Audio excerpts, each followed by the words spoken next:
Come and walk with me by the ocean. I want to share some thoughts with you as the waves wash the shore under our feet. There's a different type of silence. It seems that the ocean and its shore and the sky are the closest we can get to our beginnings.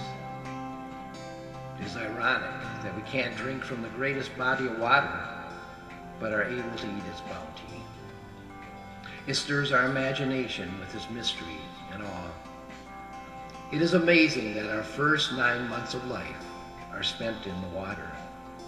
What is it about the power of water in our lives and in nature? What answers are here for us?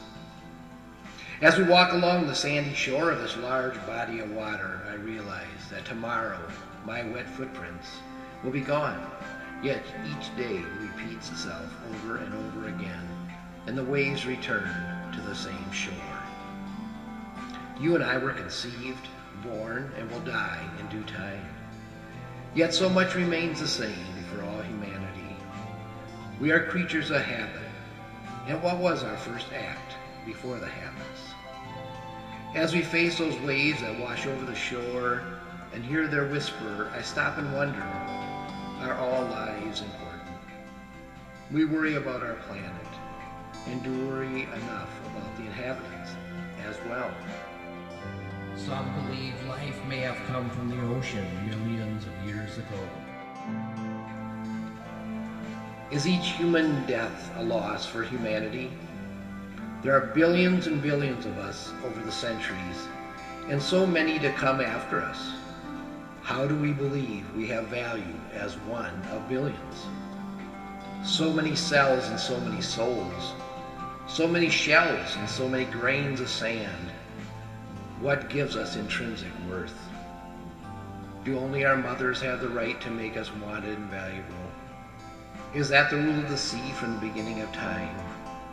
Does the ocean carry the secrets of life and its survival, and leaves them on the shore for us to decipher? What do we hear as we walk together tonight? Do the infinite stars at night covering this large sea carry any answers? Starry, starry night. Are the sun and moon so far apart that they can't work in unison for us? Do those who live across the ocean on the other shore have the same value as we do? Each of us takes our turn at having light on our shore, while the others have darkness.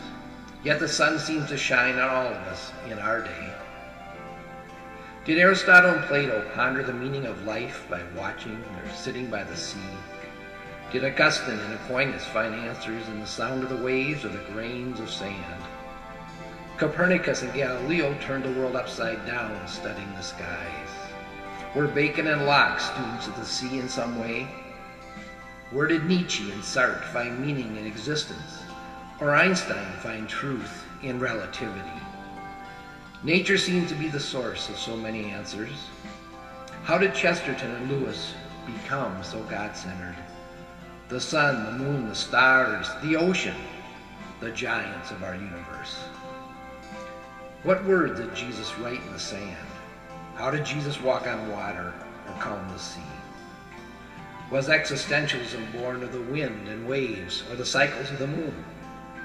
How many waves of wisdom are required to silence ignorance? Should we stop and build our castles each century to only be washed away by the winds of time? We all build our houses like there is no tomorrow. If matter can neither be created nor destroyed, where are we in time? What is time if it has no beginning or end? The waves pound at our feet in such a rhythm. What song are they singing? A hard rain's gonna fall, my blue-eyed son? Such songs of sadness can be heard if we listen to the monotony of the waves. But we can hear the roars of success as we cross over the sea in our mighty ships. We can fly and go to the moon. We can even see Mars' surface. What are we looking for that isn't here right before our eyes? What is life and death, dear ocean? What are the definitions that define humanity as we gaze upon your face? Is birth our only value and death our only measurement? Why do so many talk to their young before they are born, even plan on having children? Was love born before children were created?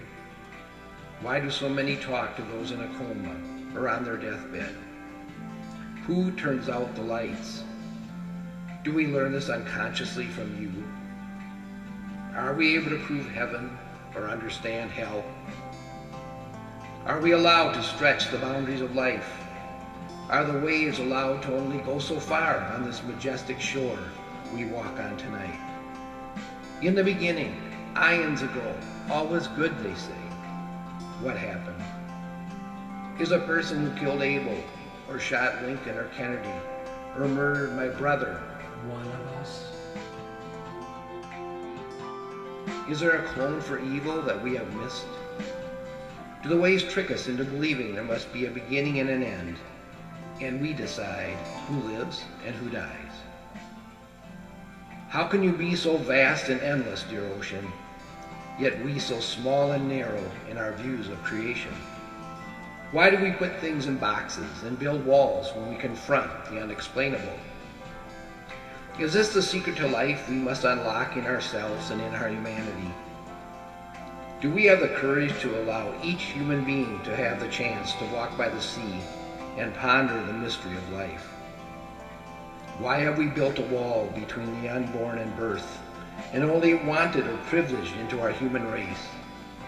Why are only a few given this chance?